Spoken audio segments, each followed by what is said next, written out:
Future. What do you think about the future? Is it positive or challenging? Questions for the speakers? Yes, Johan. Yes, I was thinking about a question to you, Alexander. You introduced the system in Guadalajara,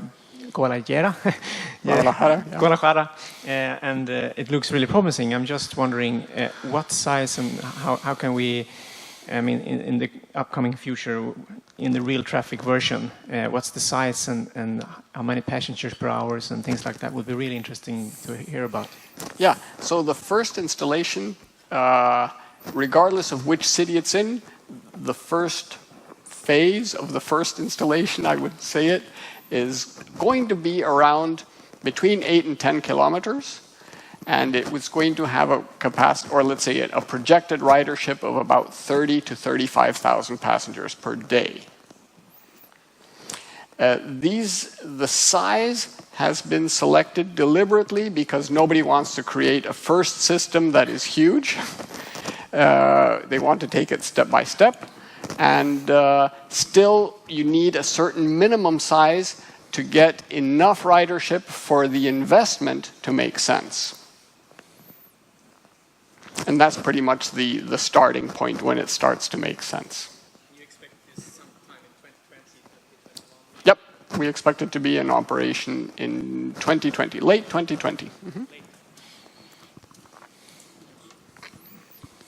I want to ask Ingmar, did you consider any other incomes from this system except of selling tickets, such as advertising? No, we did not. I know there are other sources of revenues, but we only counted the fares. So with fares only, the system could pay for itself over the lifetime. And then you add the other revenues, like selling services on board or advertising or concessions, shops in stations, whatever. I had a question for Ingmar too. Was there a phased approach to the deployment in the construction, or because I can imagine that's a pretty massive system and a big capital cost all at one time. So was there a phased approach, and then also, what was the useful life of the system, or you said like what's the duty cycle or length of? How many years? I think it was 20 years. There was a smaller loop in the middle of Greenville that might be the first phase, or we're discussing to have the first demo in nearby Kyllmann, where the university is, connecting a student campus on the other side of a lake, and using a special, there is a rail passing, and we could use the railway bank to put some. So we want the first phase that is big enough to provide some useful service, but not too big for it to be a big investment before we have validated the technology. So I don't think it will be in the center of Greenville. It will probably be in the outskirts and with students. You can always use students, right? Okay, more questions. I actually had a question for you, Anna.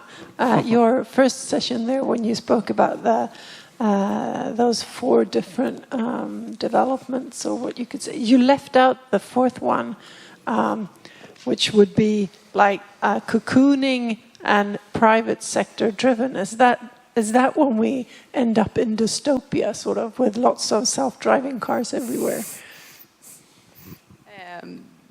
Yes, that's a very good question. I see that scenario as a bit of business as usual, cocooning and the private sector leads, and Yes, it is kind of a mess in that scenario. It's not decided, several different fuels, propulsion, a lot of traffic jams, a lot of congestion. But it's okay to sit in the congestion because you have your own self-driving car that still takes 4 seats, even if you're only one person in the car. We are kind of protective. Technology has for sure developed, and we have a lot of new hologram methods, meeting technology. So yes, it is very much different from today, but still it is pretty much the same. So yeah, that's it's not so it's not so fun to talk about that scenario. That's why I left it out. To Matthew, you spoke about many types of mobility systems that will work together. What will be the share of the podcars in these systems? Will be 10%, 20%? Good question. Good question. I don't know. I have no idea. Oops. Questions. Thank you. Also a question for Matthew. You showed pictures of the development in Egypt, and there were huge parking garages, I think. Did you at all consider building the suburb without cars there, or limiting heavily the usage of cars? We certainly talked about it, but I think there was, from the client perspective, there was still a demand and just a reality of cars. So what we tried to do is mask some of the parking in a kind of a TOD, transit-oriented develop type of opportunity, where all the parking was, the theory was, if you're driving into the new community, just park your car, get rid of it, and then take an automated shuttle, to the higher dense dwellings. There were some of the more single-family household type of situations that had their own parking garage, and that's why they would be, along that ring road, so to speak, and with limited access. So. Yes, it's to Ingmar. I was a bit curious. You mentioned 1.5 passenger per ride or something on average, right? And that's quite comparable to like riding a car today, basically. And I wonder, have you considered a situation where you raise the price for people going, single persons going in one cabin and in one ride? Or alternative, or is it a matter of people not going in the same direction at the same time? But I'm also thinking about maybe you could solve that with software, that you actually in advance people from going to a same place, they just happen to type it in at the same time, and they can share the ride, maybe lowering the price for them because they're going more than one person. Have you looked at different scenarios for that?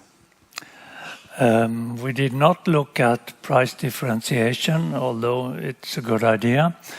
And I don't think that this solution that I showed would be the final one. I think there were too many destinations, and that's not good for ride sharing. So by reducing the number of stations, have slightly longer walking distances, we would get better ride sharing. And then with the fare incentives, and then with playing with the parameters of the model, where we have such a thing as the holding time. We don't depart immediately when someone wants to go to a destination. If we expect more passengers to come within the next minute or two to the same destination, we hold departure, because we assume that we have good statistics about demand to various destinations. destinations. Also, normally, when there is some other transit modes, you can get much higher average load if you have a train station where people come in many at the same time. Then you can get load factors above 3. But this was a situation with many stations, no coordination, and depart immediately for each one, and that's what you get. I think you should make a compromise between level of service and efficiency in terms of load and ride sharing. A question for you, Ingmar, again. You said that tickets should be 370, right? Mm-hmm. Do you look at all classes of the society that is affordable for everyone? I said that if we charge 370, the system will break even over its lifetime. That may not be the objective. The way we look at public transport in Europe is that it's a public service. It's worth subsidizing because we want to get less congestion on the roads. We want to reduce accidents and so on, and therefore we subsidize public transport. So I think a lower fare would be justifiable from that perspective. And as long as this mode of transport can offer a better level of service than buses, or at a lower cost than an alternative service, then it's worthwhile doing, even if it's not profitable. We don't have public transport to get rich. We have public transport to get better cities. But in the capitalist society, if you cannot get federal funding for a system, you can only do it. It will only happen if you make money on it. We can discuss if that is good or bad. But in Europe, we provide it because we want better cities, and therefore we subsidize it. In a pure market economy, it will only happen if it makes money. And then it will only be good in Singapore and Hong Kong, where public transport is actually profitable. There are very few places where public transport is profitable. If you want it to be, that's what you get, high fare. Okay, thank you. Lunch break is approaching. I just need to ask you, one final question. We'll get more or less the same question. And the short answer now, because the people are hungry, right? Yes or no? Okay. Ingmar, this sounds fantastic. Why hasn't it happened? That's not a short answer. Conservative politicians, risk averseness. Okay, thank you. And also for Alex and Matt, what do you see as the main barriers for new mobility, sustainable, automated public transport?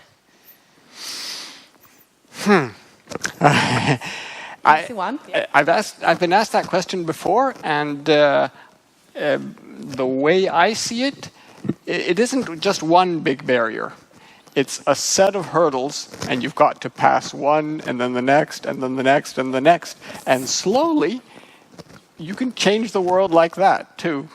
I think that's what we're trying to do. Yeah. I think what I see is the lack of investment in the purpose-built vehicles. So again, it's the entrenched interest of the main auto manufacturers that have the attention of the investment, that are putting billions of dollars into continuing on the status quo, and there's very limited capital in hardware. Everyone is looking at software. Okay, thank you very much. Thank you to the speakers.